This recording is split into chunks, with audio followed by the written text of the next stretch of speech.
So what are the plans for the record? Just to tour it a little bit. To tour 6 weeks Yeah. in the States, starting in October. Right. And then I don't want to commit to anything until we see how I feel physically after that, and then we'll go over to Europe. And I'm sure we'll be over in Europe to support this record within a year. I'm not sure when. I don't want to set the whole year's worth of touring up. Yes, I suppose I wanted to ask you, because I find this very interesting, and I think we should wind up quite soon. There seems to be a tension in that, I'm going to try and say this simply. In a way you define yourself as punk, don't you? You used to. Not defined, Well, but you're very imbued with that spirit. influenced by punk, yeah. Right, okay. Now, part of that spirit was that it wasn't a cool thing to be successful. Mm. Did that cause a problem? Did you think that? Has that caused a problem? Well, that's not how I perceived early punk. I thought that the Sex Pistols wanted to rule the world, and I was rooting for them, you know.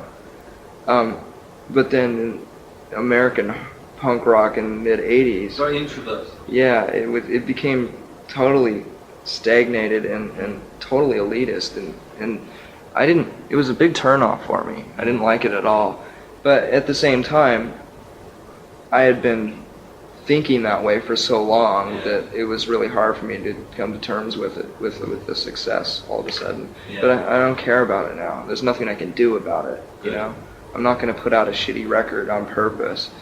You Well, know, that's to make a sure. story. Yeah, that's ridiculous. But I probably would have done that a year and a half ago.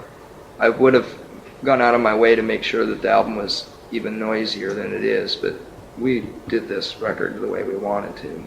Well, I'm really glad to hear that, Guaranteed. because it worried me a bit, because I just thought, oh god, I hope they don't get into that trap.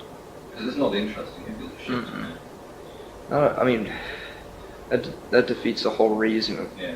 making music, you know. I'll gladly go back to that. I'll gladly go back to playing in front of 20 people if I'm still enjoying it, you know.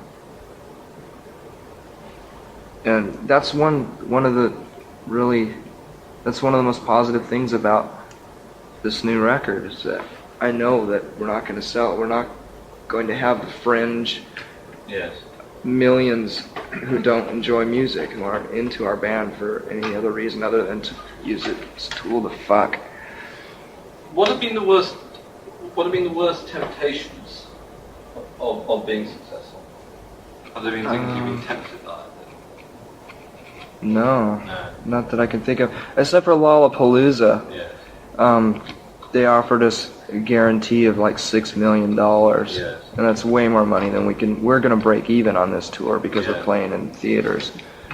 And the production is so expensive Yeah. at this level. Yes, it is. Yeah. But other than that, I mean, I never thought of the Guns N' Roses and the Metallica and U2 offers as any kind of offer, you know. It was just never a reality to me, or Chris and Dave. So those were the only temptations that I can think of that someone would actually consider a temptation. Were you quite misanthropic for a long time? Did you just not like people for a long time? Oh yeah, absolutely. I hated everybody. Except for, I've always managed to have at least one close friend at a time throughout most of my life. And, you know, there have been years where I just put up with my best friend and not really like the person. But, you know, since I've been in a band and since I've known Chris, and, you know, I have friends, I have a handful of friends that are great.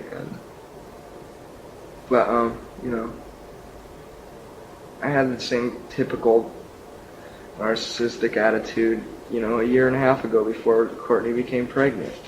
You know, how dare you bring a child into this life, you know, that kind of attitude, you know, it's really selfish, but there's no way I can think that now. I have no right to say something like that.